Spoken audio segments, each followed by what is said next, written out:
Welcome to Drawing Health, a podcast resource all about comics and well-being. Here you'll find interviews with artists, writers, and healthcare workers talking about the genre of comics called graphic medicine. You'll also find guided audio practices to help you build a gentle relationship with your body, overall health, and creativity. I'm Georgia Weber, comics artist and teacher, chronically ill and neurodivergent. It's my absolute pleasure to bring you this podcast in collaboration with the Sequential Artists Workshop, or SAW, a grassroots nonprofit comic school and creative community where I also teach the weekly class that gave our podcast its name. So listen and subscribe to explore the worlds of graphic medicine, creative health, and yourself with some excellent company. I want you to know, with this practice and with every other practice, I will make invitations to you, and you have not only my permission, which you don't need, but very much my support to do whatever you want. As I talk, as I lead, I want you to listen to yourself more than you're listening to me, and especially to notice if there's any resistance to the things I suggest that's coming from a place of what you feel you're supposed to be doing as a student or what you're supposed to be doing as the person receiving something. If there's any resistance that you're feeling there, it might be really interesting to notice it and then to do the thing that you're not supposed to do while your brain is saying you're not supposed to do it. Like, if you want to just get up and go to the bathroom without, acknowledging that you're missing part of the session, go ahead. If you want to go make yourself a meal and just listen on headphones, like video off, that's cool. If you just need to leave at any point, go ahead. No judgment or explanation needed from me. It might feel weird, and it's worth doing things that feel weird, especially if you're doing them for yourself, like to tend yourself, to listen to whatever's inside you. So I'm going to strongly encourage that and just say yes to the weird feelings without ever pushing yourself into like any kind of overwhelm. Because I'm also not saying that it's good to go beyond whatever comfort you have. It's just totally up to you. That's why I'm talking about all of this. So, today's theme of unwinding has brought a bunch of different images. One of winding up like the coil inside of a watch, another of winding like a ball of string or thread, and even more like another idea of unwinding a tense spot that was actually described as a knot. Finding relief in the process. Like unwinding is the name for what is relieving when there has been tension. And I would say in all cases, tension is the through line for these images. But there's not just one kind of tension, and there's not just one shape that can be described as needing to be unwound. Although a sort of circular, like repeating on itself, perhaps spiraling like the coil in the watch, or perhaps like loops going over and over the same location, like in a ball of yarn. These are at least suggested, I would say, that kind of circling shape by the term unwinding. So let's actually start by drawing it, because I think finding those like circles of tension, finding a way to maybe loosen or relieve or really unmake whatever shape has built up in tension. It might be easier to find it on the page and then to follow that from the page into the body, into the mind, into your emotions, wherever you might have a sense that something needs unwinding. So if you've got paper or maybe a tablet with you, you want to just start by winding on the page. Wind something up, wind the tension in.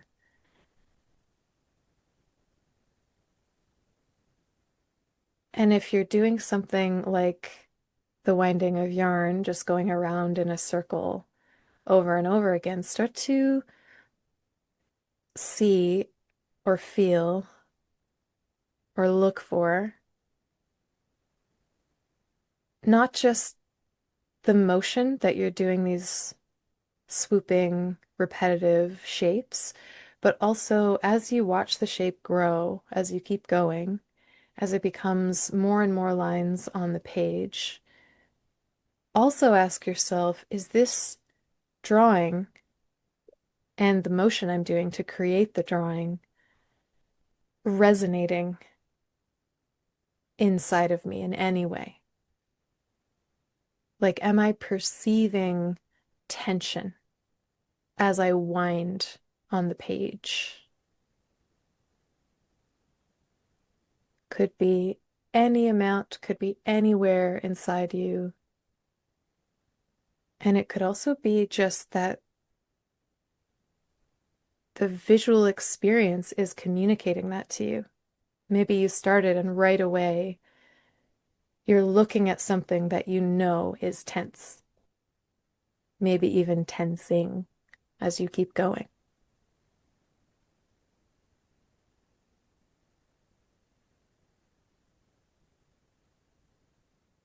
And if you haven't found that yet, what do you want to try to make it more tense? What do you want to try to make it feel tense? Which is something you can explore in your drawing arm as well. Noticing, where is there tension in my hand? Where is there tension in my wrist? Tension in my forearm? Maybe my elbow, up the arm, into the biceps, triceps, the shoulder, the deltoid, which is the big bump right on the external edge of the shoulder there. I really feel that one, so I had to point it out. And you might be feeling it like under your armpit or on the shoulder blade of the arm that's drawing, even up into the neck, maybe into the pec, like your whole chest on that side.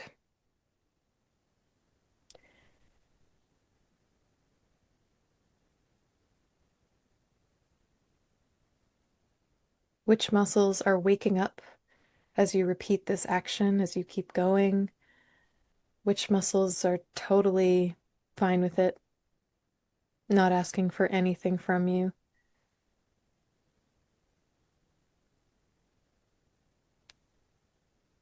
And when you're ready,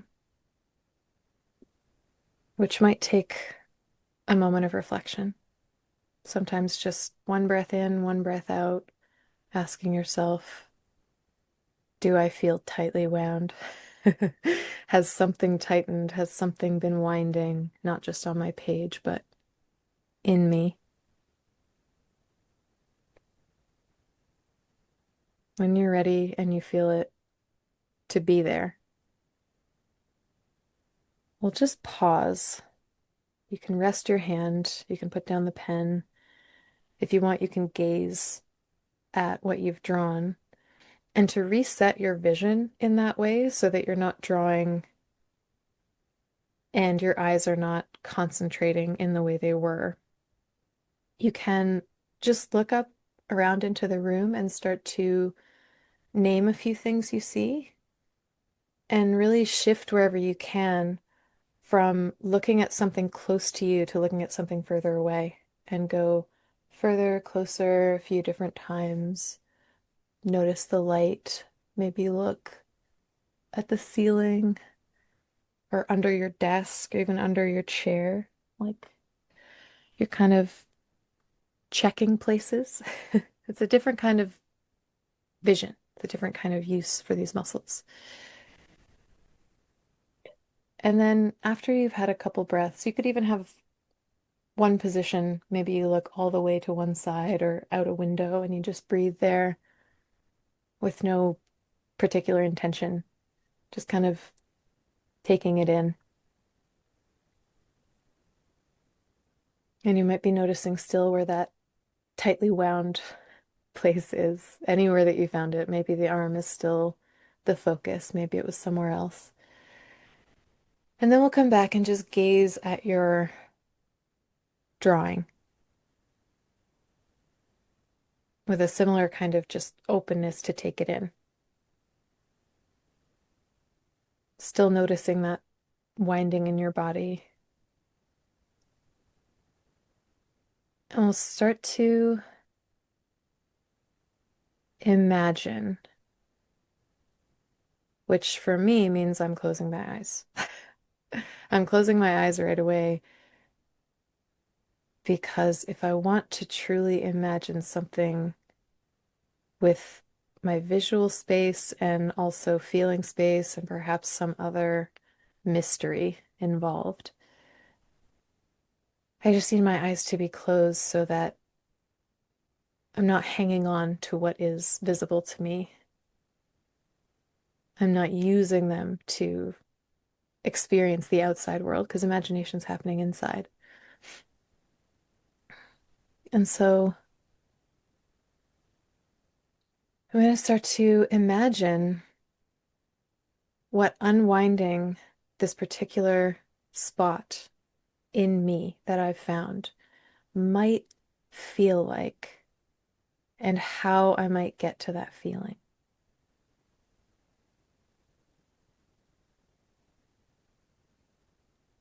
It's almost like I'm trying to watch it as like a little animation in my mind's eye because I'm not doing anything yet. It's another opportunity to sit and breathe with that question of how would I unwind this? And what would that feel like? Just breathing. And if focusing on your breath feels in any way like something you could get wrong, then drop the breath and we'll notice how your hips are feeling in your seat or anywhere in your body that feels nice and heavy, nice and solid and stable. See if you can notice the wound up place and the stable place. And just let that question float around. How would I unwind this? How would I get relief from tension?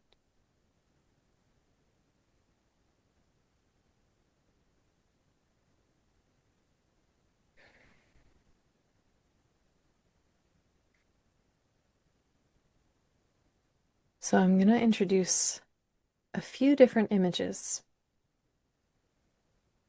starting with the one we were just doing. We were going in circles, we were looping. We might have been doing spirals as part of that. It might have been just a mess of loops altogether. But let's explore how we could repeat that action. And yes, let's reverse the direction to complete the sense that we wound in one direction, we're going to unwind in the other.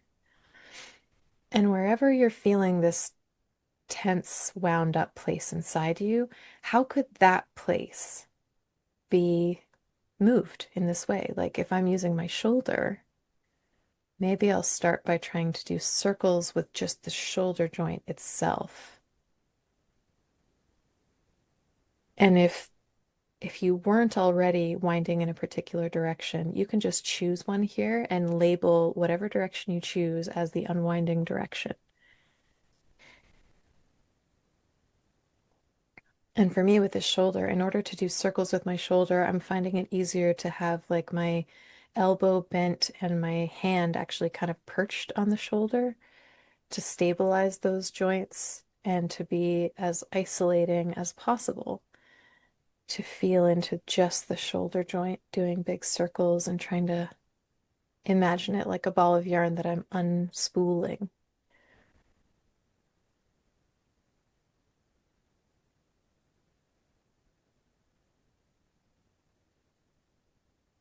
Because with this motion and with holding the image of unwinding a ball of yarn in this case,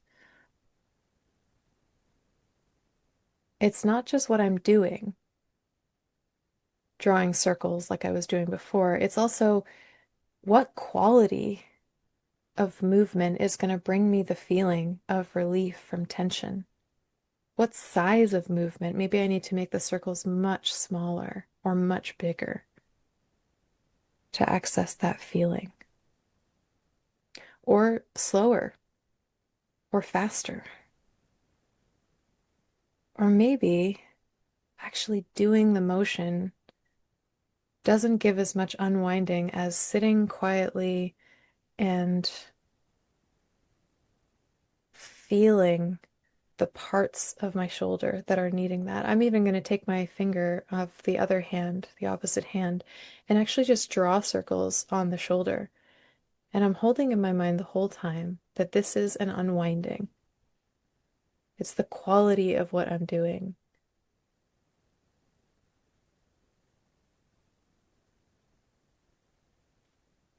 And as I stay with that quality, I might need to make changes, little adjustments.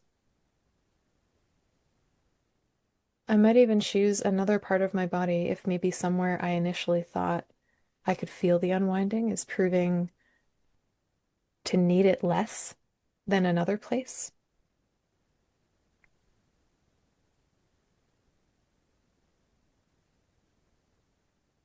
And I'm going to introduce a couple more images that could represent unwinding, keeping the quality, the feeling of unwinding as the through line between these images. These are all different methods to access that feeling. So you're going to discover just by sampling each of them which one actually brings it really clearly into your body, into your mind's eye, into how you feel right now. So, how does it feel if we imagine unwinding like a tight coil of a spring letting loose?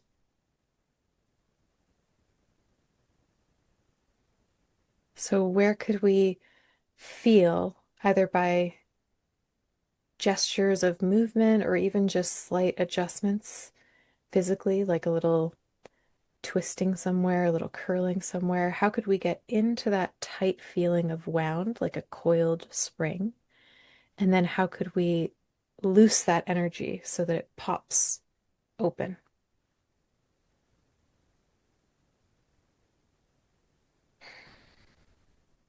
Maybe even introducing another image there for the place that's feeling tightly wound up.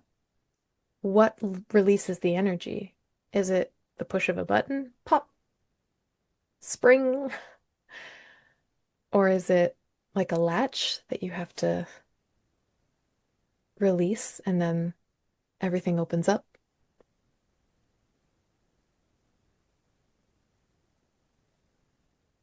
Or maybe it's more like a burst, a shapeless burst. Because a spring, if I imagine it popping open, it will do a lot of reverberating.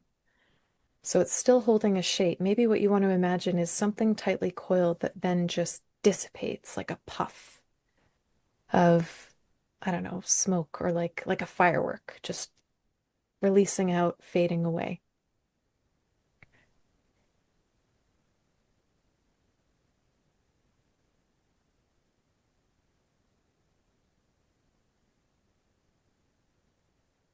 And there's another image you could use for the idea of unwinding tension. For me, I'm thinking of like clay or silly putty.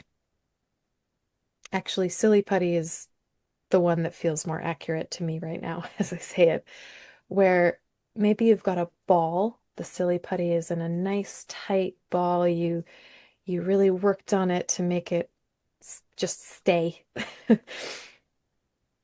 Or Play-Doh, maybe that's another one where you're shaping it into something contained, something very clean. And then just stick your thumbs in there, like right to the middle, and start just spreading it out.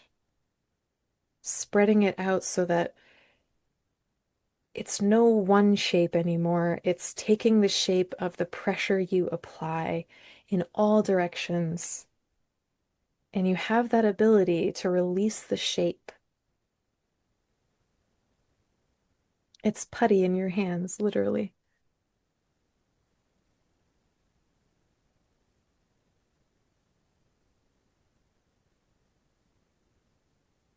So we've got a few different images, a few different versions or metaphors of unwinding. Just ask your body wherever you're feeling tension or where you typically do, because perhaps it's not super loud right now, but you know. You know the spots that just keep getting tense over and over again. Let's go around to those spots like a waiter with a menu.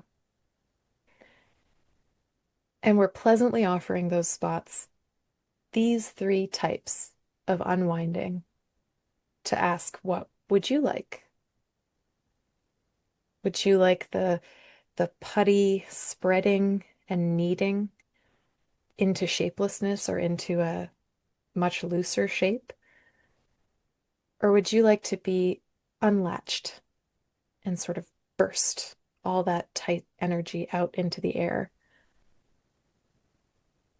Or do you need something slow and methodical, like the unwinding of a ball of yarn, just one string at a time, continuously, slowly letting go, falling into a heap?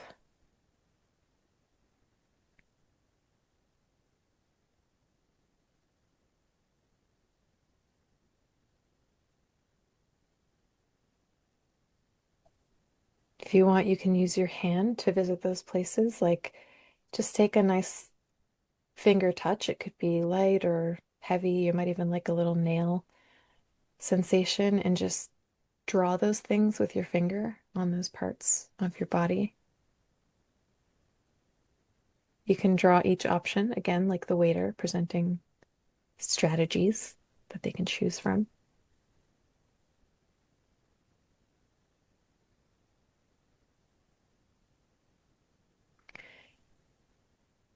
So what you might be doing is going around just with your hand or even in your mind. But I like the touch for focusing my attention and for introducing like a stim sensation. And you might be going around like pushing buttons that, send off the firework in those locations. You might be going around finding with your finger the end of a wound up ball of string and just unwinding, staying in that place, rhythmically moving in circles. Remembering it's the feeling that I'm choosing. I'm looking to unwind. What I'm doing right now is to seek and hopefully find that relief from tension.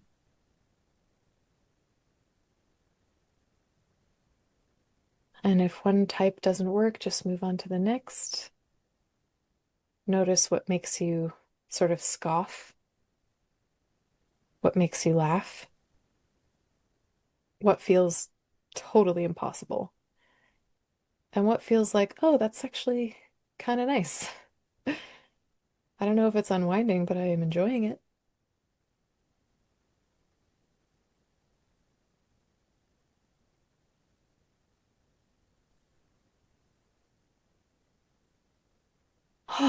And you might just want to sit in the noticing, not leave that place too quickly. You can spend as much time there as you want. You can move to all parts of your body or just choose one and really enjoy feeling what you're feeling there and how it might be evolving as you spend more time there.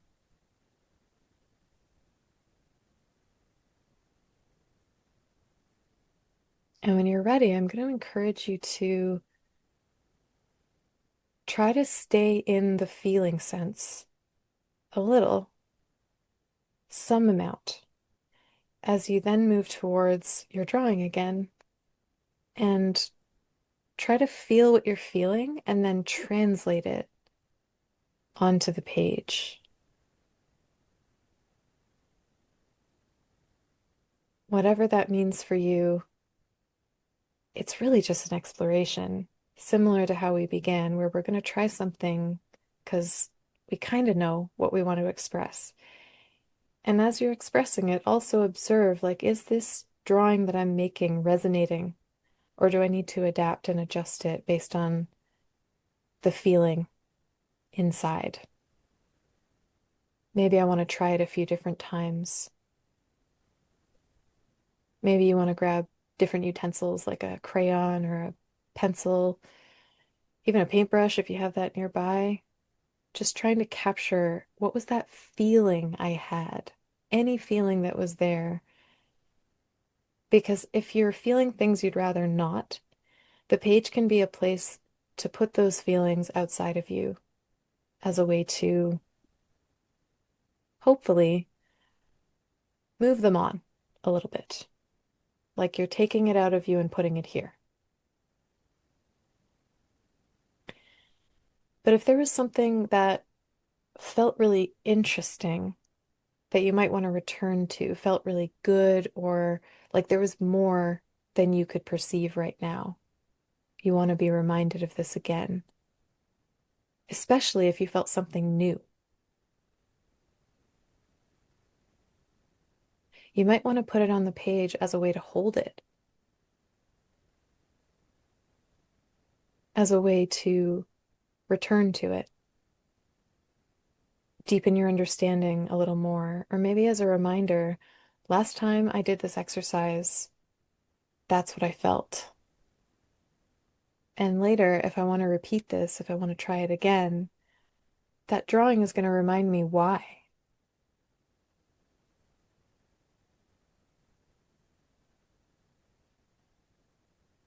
So I'm going to be quiet for a little bit and encourage you to express, to translate,